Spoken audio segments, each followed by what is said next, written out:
song, something like that, but nothing else. And I was like, sure, why not? And the first song they did was Complicated. Oh my God. Similar to the Poker Face thing, I went over to the studio and they played it for me, and it was like the skies opened up and the golden rays shone down. I was like, oh my God, this is incredible.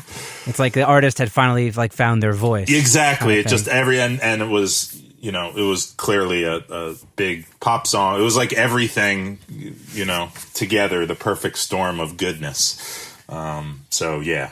That was that, wow. And then she worked with them and did, most of the album. Yeah, how did she end up like transitioning into like a more pop punk thing from like this country singer? Like, how did that happen? I think it was exposing her to a lot of things because she was from a small town and didn't know a ton of music and didn't really have a sense of style and so forth. And I introduced her to a guy named Butch Walker, who's now a big producer.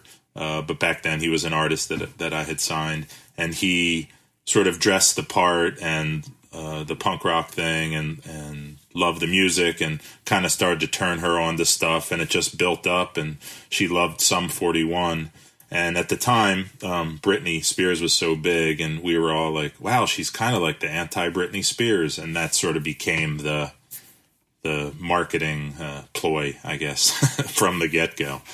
Was to present her that way, because Complicated is not a skater or punk rock song, but that's how the video had kids skating. Yeah, so it's I'm sure a lot of people are like, what? She's not punk, but it worked. It worked, and yeah, it did well.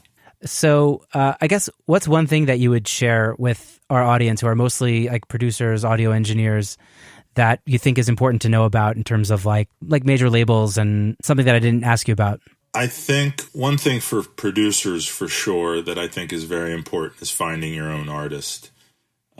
I think that's the best way. If you want to produce and work with major label artists, I think the best way is to try to find a great artist, attach your name to it in some way.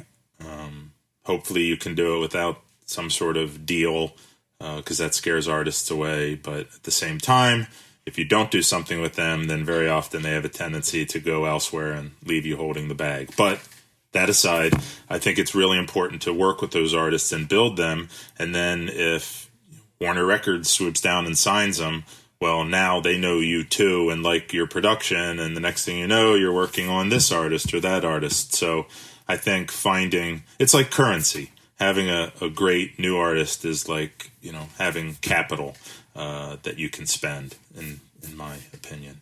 So yeah. I think that's great advice. Really important to do, and can really lead to a lot of things. And there's certainly a ton of great artists around there. And back to the access, I mean, you can just get on YouTube and find 50 new artists that could use help by a producer, engineer, mixer, anything. Any way that you can, they all need help, and that's what producers and engineers and mastering engineers and everybody can do is help them. And if you have a studio and are able to get time in the studio and record them, well, even better. So, because you can, I think, really get in there and use every avenue to try to get that going. So yeah, I'm loving that. That would be my one big piece of advice. That's great, man. Joshua, this has been so eye-opening and fun. How can our audience find out a bit more about you? That's a really good question. I guess to go on to social media and find me, my it's all in my name. But I can't think of any of the addresses. I guess go onto Facebook. I guess that's the best way. Okay, perfect. So I'll include a link there, if you don't mind. No, I don't. And I'll put links also to a lot of the stuff that you mentioned in our conversation. Joshua, Great. This was awesome. Thank you so much. Oh, thank you. I appreciate you having me and putting up with me. Are you kidding? I appreciate you coming on and taking your time. You got it. And stay safe out there. Stay healthy. Stay home. Thanks. You too. Exactly. You too. All right, man. Take care. Bye. Thank you so much for listening to this episode of Secret Sonics. I hope you enjoyed my conversation with Joshua as much as I did. If you enjoyed this episode or any of these other episodes, if you can leave us a rating and review on Apple Podcasts, that would be super helpful. And in addition to that, if you could share this episode or your favorite episode with a friend or two, I would really appreciate it.